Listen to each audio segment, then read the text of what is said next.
செல்வ பிரீதா சமூக செயற்பாட்டாளர் நம்முடன் இணைப்பில் இணைகிறார். வணக்கம் மேம்.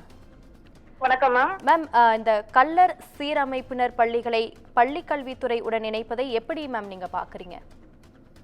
இது வன்மையாக கண்டிக்கத்தக்கது. இதை இணைக்கிறதுக்கு தமிழ்நாடு அரசுக்கு எந்த ஒரு உரிமையும் கிடையாது. ஏன்னா 1920 ஆரம்பிக்கப்பட்ட பள்ளி. இந்தியாவை பிரிட்டிஷ்காரங்க ஆட்சி செய்யும் போது 1871 கிரிமினல் ரைட்ஸ் ஆக்ட், குற்றப்பழங்குடி சட்டம் கொண்டு வராங்க. ஒரு பிளாக் ஆக்ட்.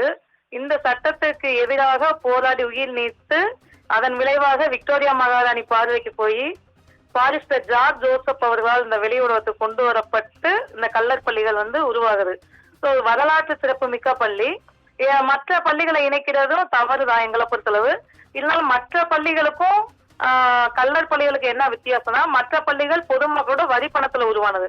ஆனா கள்ளர் பள்ளிகள் பிரமலை கள்ளர் சமூகத்தினுடைய வரிப்பணம், கள்ளர் காமன் ஃபண்ட் உருவாக்கி பிரிட்டிஷ் காலத்திலேயே அந்த பணத்துலதான் அதை கட்டப்பட்டுச்சு. நிலம் நாங்களே கொடுத்தோம், மண்ணு கல்லு அடிச்சு நாங்களே அந்த கட்டடங்களை கட்டுறோம். அங்க வேலை பார்க்குற ஊழியர்களுக்கு நாங்க எங்களோட கள்ளர் காமன் ஃபண்ட்ல இருந்து சம்பளம் கொடுக்குறோம். இது முழுக்க முழுக்க எங்களுடைய சொத்து. இது அரசு நிர்வகிக்கலாமே தவிர அதை மாற்றக்கூடாது. சாதிய பிரச்சனை வருதுன்னு சொல்றாங்க. தேனி, திண்டுக்கல், மதுரை மாவட்டம் 3 மாவட்டத்துல கள்ளர் பள்ளிகள் இருக்கு. இதுவரை எல்லா சமுதாயத்தை சேர்ந்த ஏழை கிராமப்புற மாணவர்கள் படிக்கிறாங்க. ஒடுக்கப்பட்ட மக்களும் படிக்கிறாங்க, தாழ்த்தப்பட்ட மக்களும் படிக்கிறாங்க. இதுவரை எந்த சாதிய மோதலும் வந்ததில்லை. எல்லா சமுதாயத்தை சேர்ந்தவங்களும் வேலை பார்க்கிறாங்க.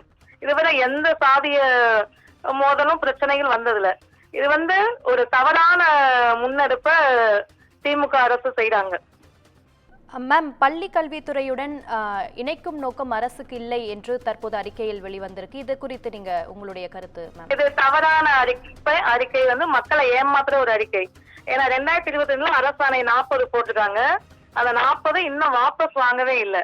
அப்படி இருக்கும்போது இவங்க இந்த மாதிரி சொல்றது தவறு. அது மட்டும் ஒரு நபர் ஆணையம் அமைக்கிறாங்க, ஓய்வு பெற்ற நீதியரசு தந்துரு அவங்க தலைமையில. அது வேற ஒரு காரணத்துக்காக அமைக்கப்பட்டது.